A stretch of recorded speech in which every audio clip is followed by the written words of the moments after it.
Early 2024 was a weird time for Magic. With the miasma of mediocre hat sets, there was an abundance of baffling creative decisions at the time. So I have to ask, why did the bloomin' Cluedo set bang so hard?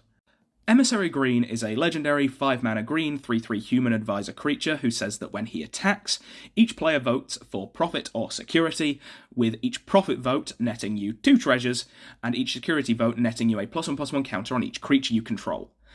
This card goes absolutely buck wild. A creature that on attacks buffs every creature you control permanently, makes a boatload of mana, or some combo of the two? Sign me up! Like, both abilities on old Greenie here are strong. And even better, your opponents have to make the choice of how this card flattens them.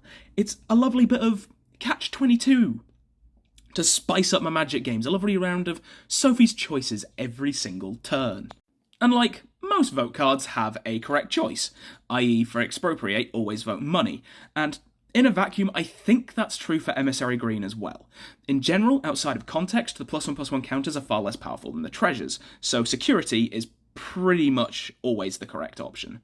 However, Emissary Green is, big shock, a green card, and putting him into the context of his colour actually makes a world of difference for how the votes may turn out. After all, what is Green's biggest strength in EDH? That's right, the absurd amount of mana it can create. And with the Good Reverend being a mono-green card, that is especially true, meaning that the treasures generated off of the profit votes aren't quite as backbreaking as you think they would be, especially outside of a green deck. Meanwhile, on the flip side, the +1/+1 counters, Green loves them, and can easily take massive advantage of the counters that Emissary Green spreads around, between Kami of Whispered Hopes, Evolution Witness, Champion of Lambhole, Armorcraft Judge, and many other such cases. What this means in practice is one of a few things. 1, the other players clock what's going on and trying to avoid giving you too many counters, meaning you have a mountain of treasure with which to spam the threats. 2, the treasure option looks too scary, and so your board gets spammed with counters, allowing for an easy beatdown and synergies galore. And 3, you get a lovely combination of the two, which is often the preferred outcome. Of course, you also get to vote, and you vote first, which is actually quite important, as it's an opportunity for mind games. In general, I'd say you want to vote for profit, as getting even just 2 treasures per attack is incredibly strong.